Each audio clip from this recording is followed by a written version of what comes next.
Halo teman-teman, perkenalkan nama saya Kustinar. Saya adalah mahasiswa aktif di Universitas Islam Nusantara.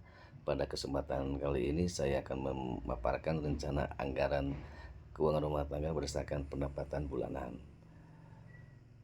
Tujuan dari penyusunan anggaran ini adalah agar keuangan keluarga dapat terkelola dengan baik ya teman-teman. Kebutuhan terpenuhi serta ada tabungan dan dipastikan untuk masa depan kita. Oke, yang pertama kita bahas pendapatan penghasilan. Setiap bulan total pendapatan keluarga saya adalah 15 juta yang berasal dari gaji dan usaha sampingan saya ya teman-teman. Baik teman-teman, untuk pengeluaran saya ambil 60% dari pendapatan 9 juta totalnya untuk kebutuhan bahan pokok. Jadi kebutuhan bahan pokok mencakup semua pengeluaran penting yang harus dipenuhi setiap bulan ya teman-teman, seperti pangan, makan, ya pangan termasuk dari makan dan minum sebesar 2,5 juta. Terus tempat tinggal kita harus ada bayar listrik, air, wifi saya alokasikan 1,5 juta. Transportasi 1 juta, pendidikan anak-anak 2,5 juta. Kesehatan dan kebersihan saya alokasikan 500.000. Pakaian dan kebutuhan rumah tangga saya alokasikan 1 juta. Jadi totalnya 9 juta ya teman-teman. Oke, yang berikutnya ada keinginan nih teman-teman. Saya alokasikan sebesar 20% dari pendapatan, jadi 3 juta. Jadi keinginan ini adalah pengeluaran yang tidak wajib ya teman-teman, tetapi membantu meningkatkan kenyamanan hidup. Juga teman-teman, seperti kita butuh hiburan, rekreasi, saya alokasikan sebesar 1 juta. Belanja pribadi dan ya gaya hidup lah 1 juta. Makan di luar dan untuk hobi saya sebesar 1 juta, jadi total 3 juta ya teman-teman.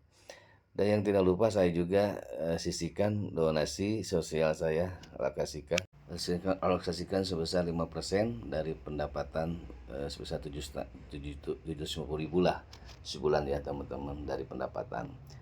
Jadi sebagian pendapatan saya alokasikan untuk berbagi kepada sesama, seperti donasi atau zakat. Ya saya anggarkan 500.000 per bulan. Iuran sosial atau kegiatan masyarakat ya 200.000 lah per bulan. Total donasi yang saya keluarkan tiap bulannya sekitar 750.000, 5% dari pendapatan yang tiap bulan saya dapat. Dan yang terakhir saya alokasikan juga untuk tabungan dan investasi sebesar 15% dari pendapatan ya. Jadi 2.250.000 per bulan saya alokasikan sebagai bentuk perencanaan untuk masa depan. Sebagian dana disimpan dan diinvestasikan ya. Jadi yang pertama itu ada tabungan darurat, saya alokasikan sebesar 1 juta. Tabungan pendidikan anak saya alokasikan sebesar 500.000. Investasi bisa beli di reksadana, saham, atau pasar uang atau pasar modal, atau emas. Tapi saya kebanyakan ada di reksadana dan di emas ya teman-teman. Saya alokasikan per bulannya itu 710.000. Jadi total tabungan dan investasi saya sekitar 2.250.000 ya teman-teman per bulannya.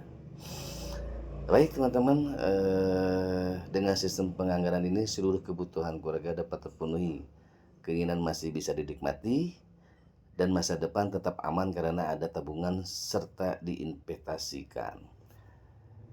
Demikian teman-teman, keuangan rumah tangga saya. Semoga ini bisa bermanfaat buat teman-teman, jadi inspirasi untuk mengatur keuangan secara baik. Terima kasih, saya Kustinar, mahasiswa aktif Universitas Nusantara.